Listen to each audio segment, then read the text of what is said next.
So welcome to the fourth night majlis for the children. And today we're going to begin a little bit differently. We're going to have some questions to see how much you remember from yesterday's majlis. All right? Okay, so can you all see the first question that's there? Yeah. Let me move it. Let me move the questions up. We'll go one by one. So Imam Jafar as-Sadiq has said, whoever recites something about Imam Hussein and weeps and makes others weep by means of it, Allah makes something mandatory upon him and his sins. Now, the words that we have to guess have got 6 letters, and 8 letters. So, Shayan, do you know what goes in here? Whoever recites what about Imam Hussein?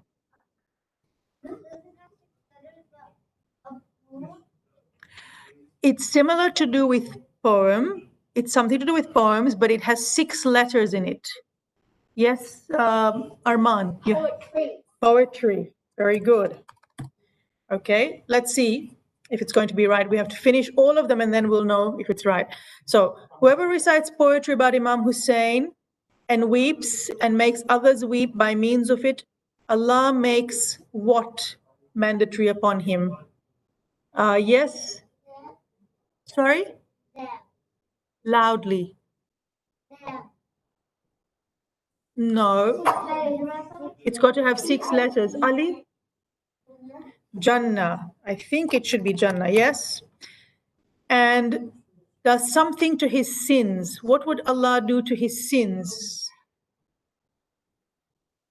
Yes, Fatima? Yeah, but it has to have 8 letters. It starts with a fa. Amina? Forgives. Okay, does this sound right? Whoever recites poetry about Imam Hussein and weeps and makes others weeps because of the poetry, Allah makes Jannah mandatory upon him and forgives his sins. I think that sounds right. This is what we were talking about yesterday. Okay, the next one says, Imam Muhammad Baqir has said, the one who remembers us or in whose presence we are remembered and something flow from their eyes, however little, even if it's as small as a wing of a mosquito, that should have 5 letters. Then, yes, Hania. Very good. It should have 5 letters, so let's make it tears. Okay? Allah will construct something for them in paradise. Shayan? House. And the tears will be a barrier between them and the something that has 4 letters. Yes, have a go. Shayan? Amina, sorry? No, it's got 4 letters. Amina? No, it starts with an F. Ali? Yes? No. It's got something to, well, they will be in Jannah, they will be in paradise, and the tears will be a barrier between them and what's on the other side of Jannah. There's Jannah and then there is something. Yes, Masuma? Very good. Fire. Well done, Masuma. Okay, the next one says, Imam Jafar as-Sadiq has said, the visitor of Imam, there's 6 letters in this Imam's name, alayhi salam, returns from ziyarah such that not a single something, which is 3 letters, remains upon him. So which Imam did we say we were going to be visiting, or we should be visiting and doing ziyarah of? Yes, let's, Imam Hussein, well done. What's your name? Zainab, yeah. Okay, so the visitor of Imam Hussein returns from ziyarah and there is not a single something with him. Yes, Sakina? No, this is something which people do. Let's have a go. No. Masuma's sister, Fatima. Sin. Is that what you were going to say? Okay. So what it means is that when we visit Imam Hussein, there's a chair here, Danya. When we visit Imam Hussein's haram in Karbala and we return, there will not be a single sin left with us. All right, the last one says, Imam al-Radha says, on the something when hearts will perish. What do you think it is? It's a three-lettered word. On the something when hearts will perish, the hearts of those who attend something in which our affairs are revived will not perish. So on the Fatima, very good. On the day, that's an easy one, isn't it? On the day when the hearts will perish, the hearts of those who attend something that starts with M, in which our affairs are revived, will not perish. So it was one of the key words from yesterday. You remember? Let me ask this little boy. Okay, thank you. Now, let's see if we can fill in this answer here. Ali, do you know? I think it should be majalis because it's got to have 7 letters. So let's see if that works. Now, let's see what the answers. We got 4 out of 4 questions correct. Well done, everyone. Okay, all right. Now there's one more that we have to do. I think it's on page 14, if I've got it correct. Let's see. Well done, everyone. Maybe page 15. Yes. Okay, can you see these? So these are quite easy, but don't call out the answers again. I'm sure most of you will know the answers. What does the Farsi word azadari mean? Does it mean visiting the shrine of an imam? Or does it mean the 40th day? Does it mean grieving and lamenting? Or does it mean reciting ziyarah? Sakina. I'm sorry, it doesn't. Let's see. Arman? Grieving and lamenting. I think that's what it is. Okay, let's see. We'll find out at the end. There are various reasons why we mourn when we hear about the events on Ashura. Which one of the reasons below is not true? So it's a bit tricky because it's asking which one is not true. Because of our deep love for the Ahlul Bayt and to spread the message of Islam. Is that true? Yeah. That's true. So it's not the answer. Because we are reminded of the principles Imam Hussein died for and the many lessons we can learn from him. Is that true? Because Imam was a man of God, remembering his tragedy softens the hearts towards God. Is that true? Was Imam Hussein a man of God? Yes. And remember what we said? When we cry and we remember what happened in Karbala, it makes our hearts soft. And then we become better people. So yeah, true. What about this one? Because we can show our friends that we are such good Muslims. Is that why we come to Majlis and do mourning? So that's the answer. Yep. That's the one that's not true. Okay. Which one of the following is not a manner of mourning Imam Hussein? Adopt the method of azadari, which does not tarnish the image of Islam. So should we do the methods of azadari which are good and which make Islam look good? Yes. So that's not the answer because we're looking for which is not the way of doing azadari. We can create visual representations to remind us about the tragedy. So we can make some sort of, plays or, paintings or pictures. So that's true. We can do those things. What about crying, shouting, and hurting others around us? Do we do those things? No. Shall we tick that one?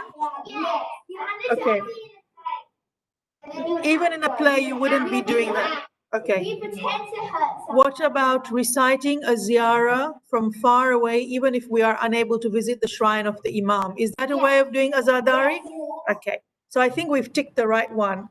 And then what was the essence of the message of Karbala by Imam Hussein? What was Imam Hussein's message about? Was it about imama? Was it about tawheed? Was it about azadari or arba'in? Okay, Sakina, your hand was up. Imam Hussein's message was not about azadari. Imam Hussein was trying to give us a different message. Ali? No. What did Imam Hussein fight for? Yes, Arman. What does Tawheed mean?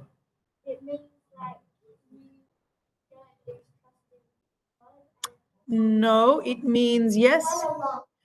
Correct. Tawheed means that there is one God. And that was what Imam Hussein was fighting in Karbala for. He wanted to show that God is only one and that we believe in one God. We don't follow or obey other people like Yazid. We obey only Allah.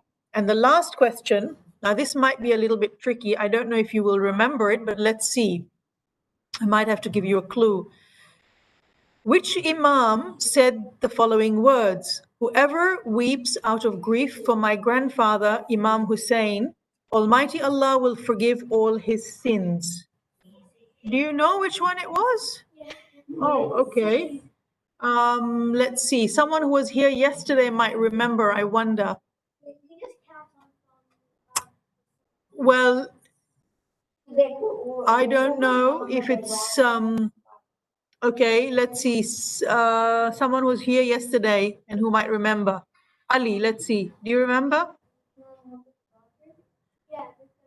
I'm not sure. Yes, Sakina, what do you think? Do you remember that from yesterday? Or are we guessing? Okay, it's a guess. What do you think, Fatima? I might give you a clue. Which Imam did we talk about who had a poet called Da'bil visit him in Persia? Do you remember, Shayan? Well, let's do that. Let's take Imam Muhammad Bakr because someone said Imam Muhammad Bakr, and let's see. Let's see what the answers are like. Oh, we got 4 out of 5. So let's review the answers. So Azad, the question 1 was correct, 2 was correct, 3 was correct, 4 and 5. It was Imam Ali al-Rida. Okay. Okay. Okay. So well done. Most of you remembered a lot of the answers, and that's really good. Now, today's lesson is going to be a little bit different as well, because I'm just going to ask you to start off with. If you have heard of something called Furu'e-Din and Usule-Din. Oh, yeah. So if you have heard of it, put your hands up, don't call out, because I want everyone to have a chance to see. Let's see if everyone knows. Yes. What is Usule-Din? Very good. And what are Furu'e-Din? Okay, Arman. Furu'e-Din are the branches of religion. So can you give me an example of an Usule-Din?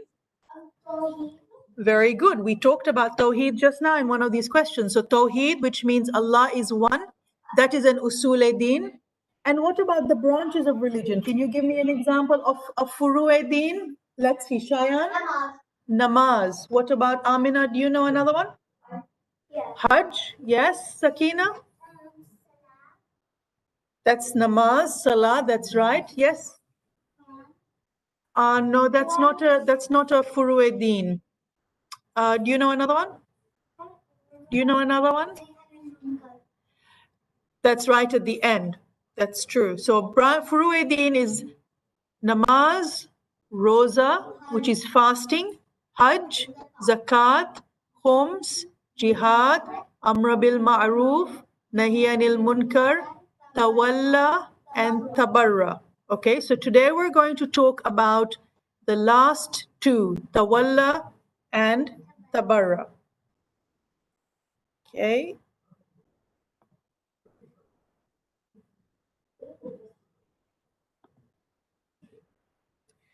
Okay, so tawalla and tabarra are two of the furu'edin. Furu'edin are the practical parts of Islam. So as we talked about, other furu'edin are things like praying, fasting, going for hajj, giving zakat and khums. These are all things that we have to do.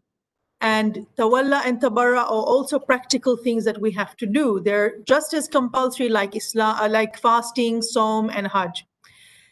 We're going to find out about how we do tawalla and tabarra, okay? Now, it's one thing to love Ahlul Bayt and to hate their enemies, but loving is part of faith, while tawalla and tabarra are part of practice. So if we love the Ahlul Bayt, that's our faith. But how do we show that we love the Ahlul Bayt? Because this is something we actually have to do.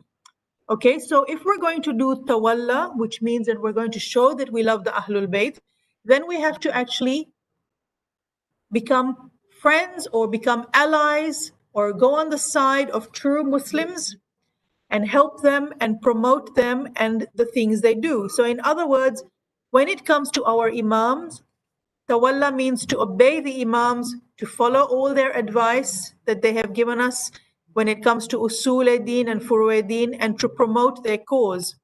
And to do tabarra is the opposite to the opponents of the Ahlul Bayt. To those who are the enemies of the Ahlul Bayt, then we do tabarra.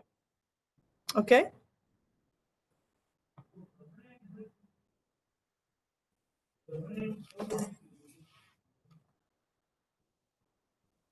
I forgot to look at the keywords. Maybe we should do that. But we do know now what tawalla is. Tawalla means to love Rasulullah, the Ahlul Bayt, and their followers. Tabarra means to disassociate, means not to be friends with or to move away from or to leave the enemies of Rasulullah and the enemies of the Ahlul Bayt. And the last one is la'an. La'an means to ask Allah to remove His mercy from the enemies of Rasulullah and the Ahlul Bayt. Okay? So remember those three words and what they mean.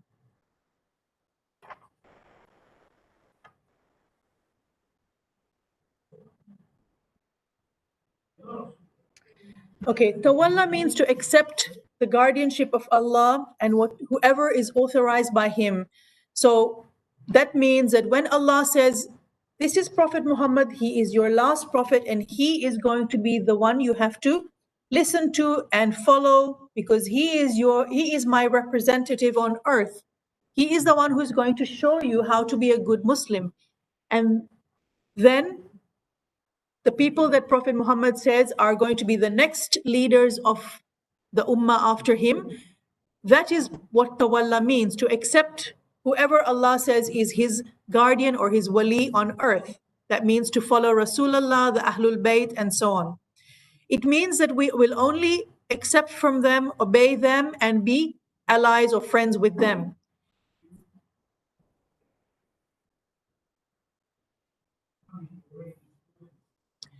Allah, when there's a verse over here which I'll play for you so you can hear it.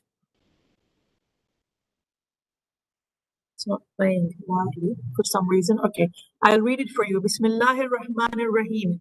فَمَا سَأَلْتُكُمْ مَنْ أَجْرٍ إِنْ أَجْرِيَ إِلَّا عَلَى اللَّهِ.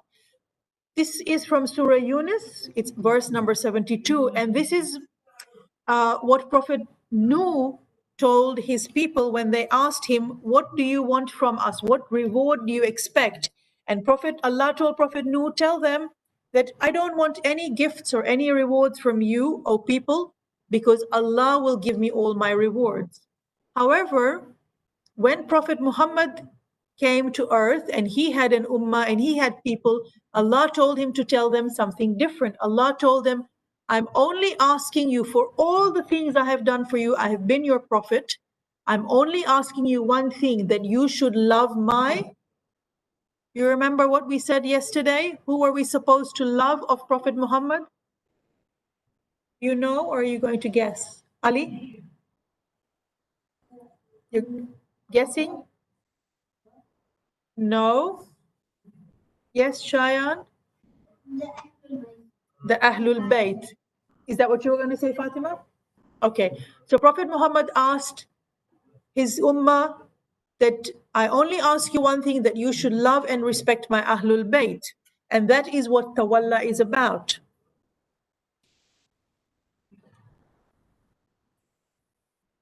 Now, how do we do Tawalla? Remember, we said that Tawalla is a practical part of our faith. It's not a belief, but it's something that we have to practice. So, one of the best ways we can do Tawalla is to say the salawat. Do you know the salawat? Let's recite it together. Allahumma salli ala Muhammad wa ali Muhammad wa ajil farajahum. Okay. So in Surah Ahzab, verse number 56, Allah says, Bismillahir Rahmanir Rahim. Inna Allah wa malaikatahu yusalluna ala nabi. Ya ayyuhalladhina amanu. Sallu alayhi wa sallimu taslima. And this means, indeed, Allah and His angels bless the Prophet. O you who have faith, invoke blessings and peace upon him in a worthy manner. So in this verse, Allah says to the Muslims that Allah and the angels bless Prophet Muhammad, and we believers should also send blessings and peace upon our Prophet. Okay, so that's what we do when we do salawat. In salawat, we say, Allahumma salli ala Muhammad wa ali Muhammad. Oh Allah, send your blessings on Muhammad, and Ali Muhammad is the Ahlul Bayt, the family of Prophet Muhammad. That is why we recite salawat, because of this verse of the Quran. We send salawat on Prophet Muhammad and the Ahlul Bayt. And when we do that, we show our connection and our love for them. In fact, Rasulullah has said many times, whoever sends blessings on me and writes it on a piece of paper, the angels will continue to seek forgiveness on that person's behalf as long as my name remains written on the paper. Okay? So, Prophet Muhammad showed that sending blessings on him and his family is something that is a very good thing to do.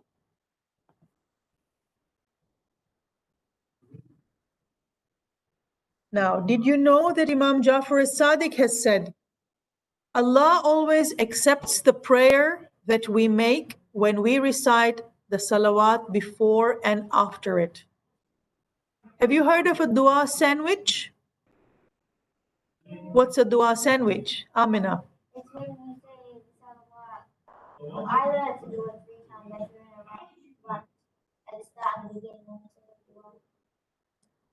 So when you have a dua, when you have a wish or a prayer that you want Allah to fulfill for you, you make a sandwich, put your dua in the middle, and put your salawat at the beginning and the end.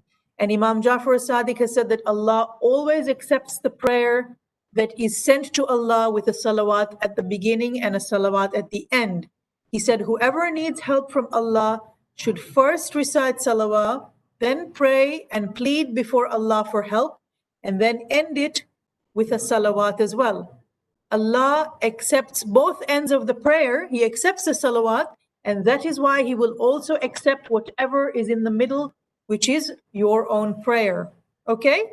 So remember, when you finish your prayers, when you finish your namaz, and you have any wishes, any special requests you want from Allah, say a salawat first, then do your wish or your dua, and end it with a salawat, and it will go up as a salawat sandwich or a dua sandwich, and Allah is sure to listen to it because He always listens to someone who asks for blessings for Prophet Muhammad.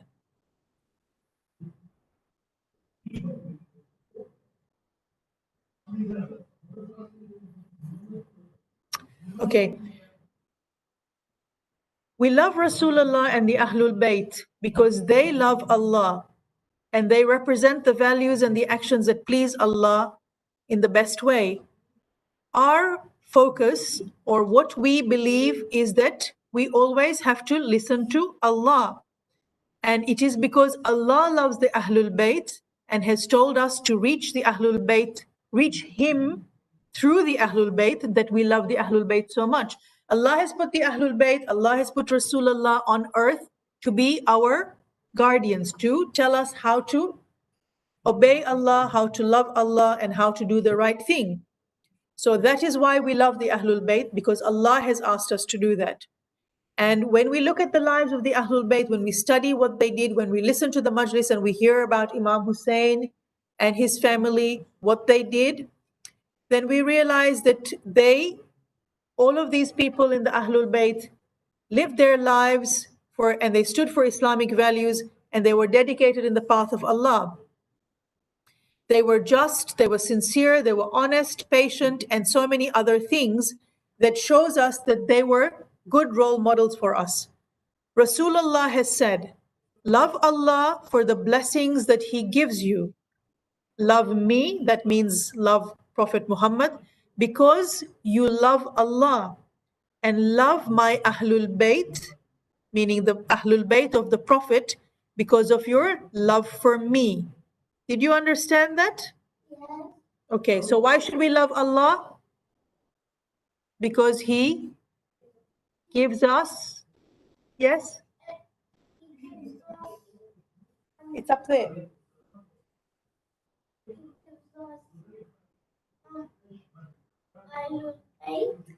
No, try again. What does Allah give us? Yes, Zainab? Very good. We love Allah because Allah gives us blessings. We love Prophet Muhammad because, why? Because we love Allah. And we love the Ahlul Bayt because we love, Fatima?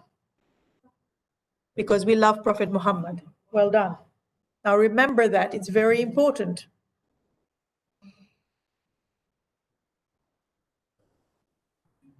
Okay. I was going to tell you a little bit earlier that we had we were talking about how Allah is the focus of our life, and I just wanted to see if you remember that yesterday we talked about taqwa. Does anyone remember what taqwa means and what the Arabic word for taqwa is, Fatima? Taqwa means piety. And what does it mean in action? What do we do when we are pious? Who do we put first in our lives? Sakina, do you remember? Not always. Isa? Allah, very good. When we are pious, when we do taqwa, we always put Allah first. And that's what we're talking about here. Our central focus is always Allah. So when we do anything, we should always remember that everything we do has to be for the sake of Allah. Okay?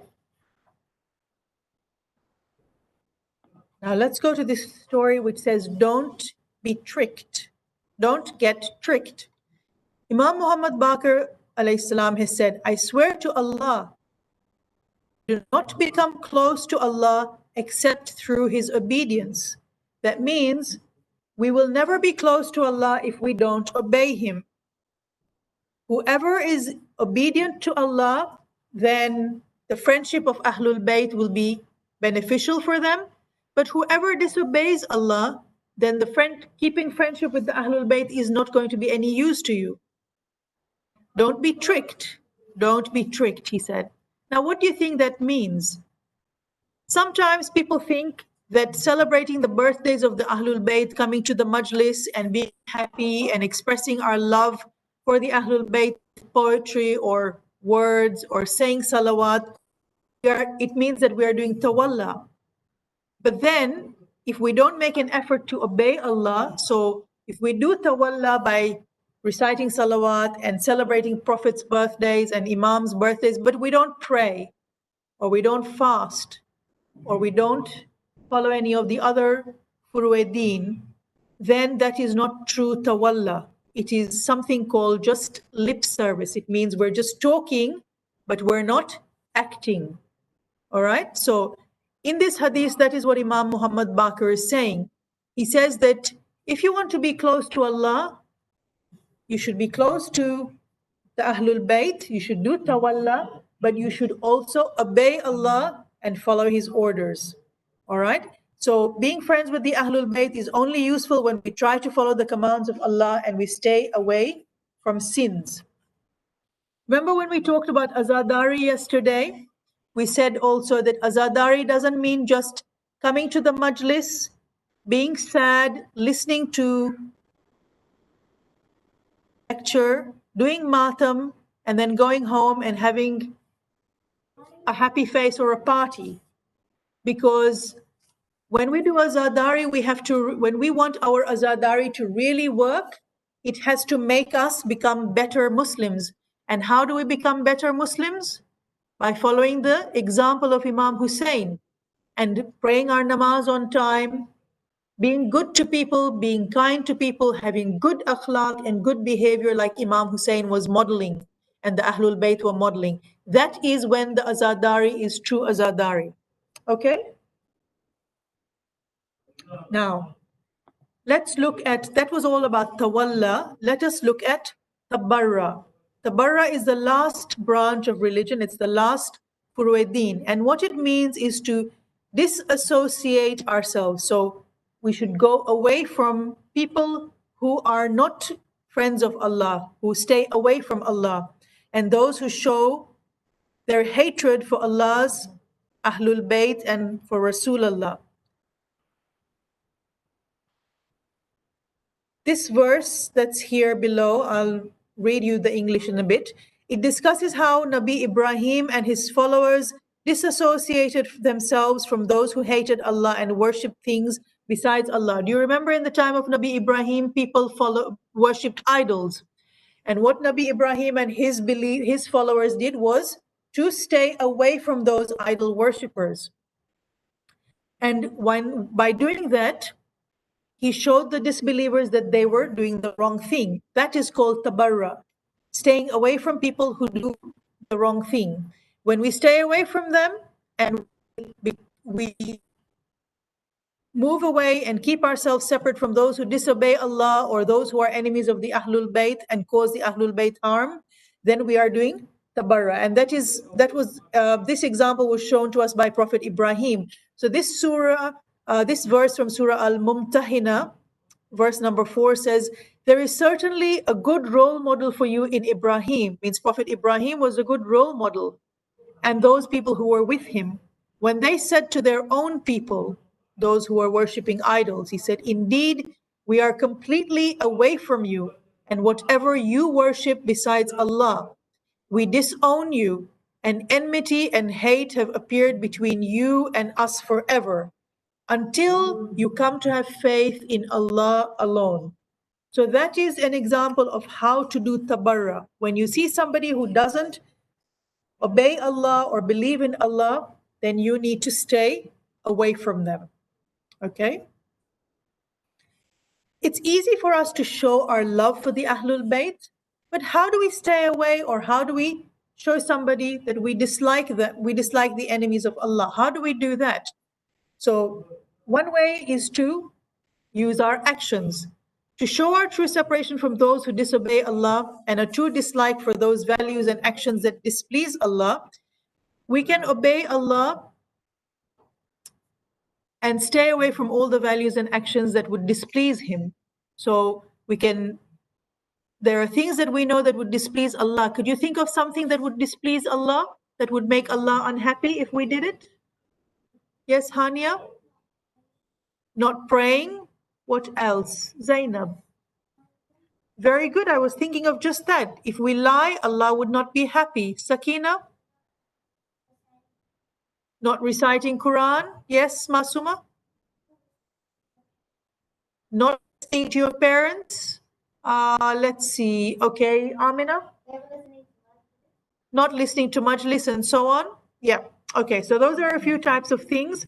The example they've given here is that a practical example of tabarra might look like not bullying someone on the playground. Or, so if we bully someone, then we're being mean and we're not being kind to people. And Allah doesn't like that, because Allah wants us to be on our best behavior with people. If we see somebody who is being bullied by a bully, what could we do? We could also tell them to stop bullying. Samin, is your hand up? No? Oh, okay. You're just stretching your arm. Okay. If there is a bully, we could show that we don't like him. We could tell him to stop and tell him that they are hurting an innocent person. So by staying away from these kind of actions and the actions of those who hated the Ahlul Bayt like Yazid, we are doing tabarra. And another way is by doing something called la'an. Remember, that was one of our keywords. La'an means to ask Allah to remove His mercy from those who are the enemies of Allah and those who hated and hurt Rasulullah and the Ahlul Bayt. Remember, when we do salawat, we ask Allah to increase His blessings on Rasulullah and the Ahlul Bayt. When we do la'an, we're doing the opposite. We tell Allah to remove His blessings from those who are unjust and oppressive to Rasulullah and the Ahlul Bayt. And there is this verse from Surah Ahzab, which translates to this. Indeed, those who offend Allah and Rasulullah, Allah has removed His mercy from them in this world and the hereafter. Okay, nearly at the end. So, just one more thing before we finish. We're going to look at the key points of this lesson. What are the things that we have learned in this lesson?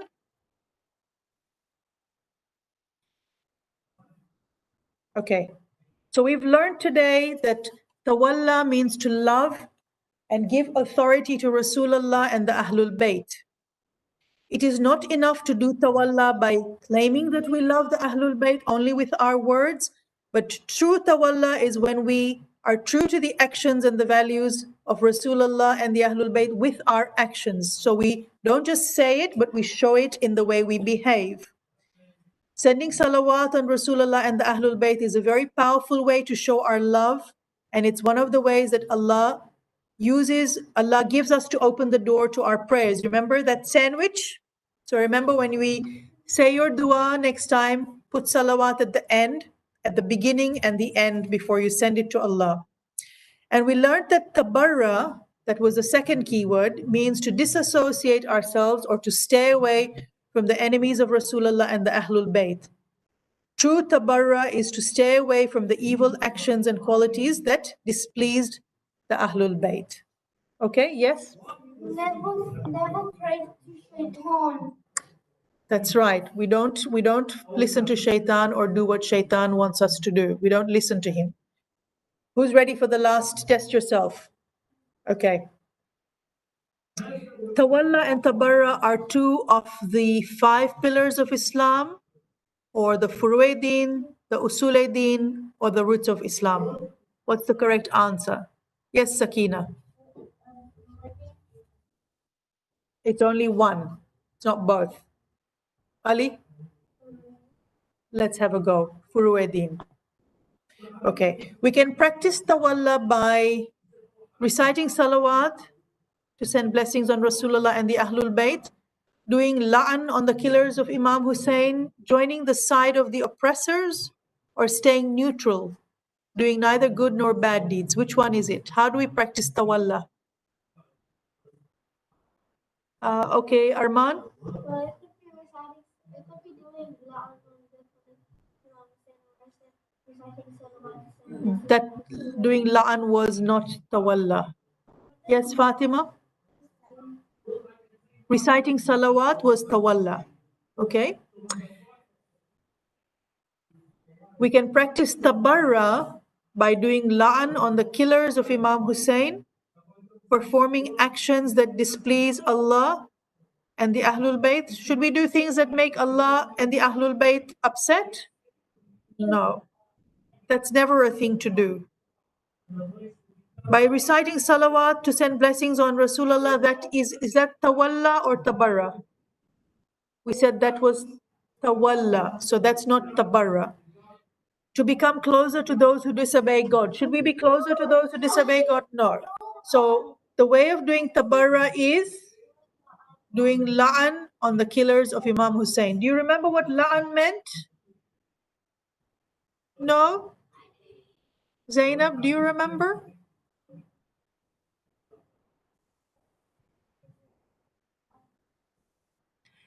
You're right. It means asking Allah to remove mercy from those who hurt or upset Rasulullah and the Ahlul Bayt. True tawalla is shown when we celebrate the birthdays of our Aimma, commemorate the death of our Aimma, try to follow the commands of Allah and stay away from sins, or when we cry for Imam Hussein. Which one is true tawalla? Do you know, Sakina?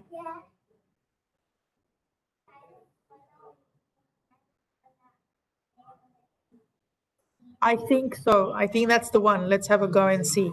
And I think this is the last one. The word la'an means, which one is it? I'll let you read this one and see if you can give me the answer. I'll give someone else. Sit down, Sakina. I'll give someone else a chance, please, okay?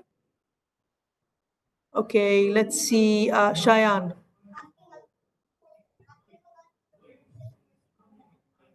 Okay, let's have a go. So let's see. We got 5 out of 5. Well done, everyone. That means you were all listening and paying attention. Okay. Now, to end today's majlis, what we're going to do is we're going to recite the ziyarah. Do you remember yesterday we talked about the ziyarah? And that was a way of doing azadari. So, Ali, would you like to come and read the ziyarah for everyone to follow? I'll come around. Sabira, will you come and help? Ali, would you like to come? Take the paper. We did read this. I did read this for you a little bit yesterday.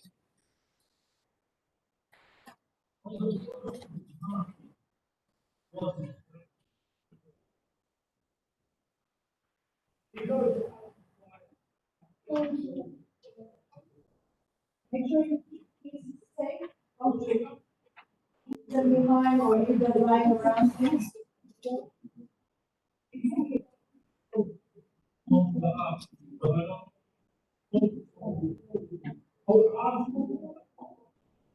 Yeah, maybe.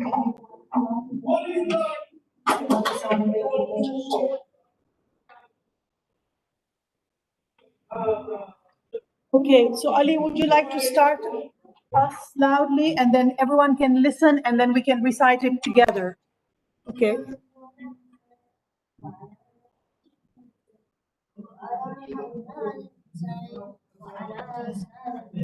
Okay, let's read it together. Ali, can you come here so I can share your paper, please?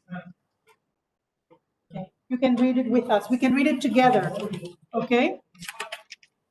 Assalamu ala al-Hussein wa ala Ali ibn al-Hussein wa ala awlad al-Hussein wa ala ashab al-Hussein. So keep this paper with you. Thank you, Ali. And you can read it anytime during the day and night when you're at home. And that's going to be a way of doing azadari during this month. Okay, please keep those papers safe with you.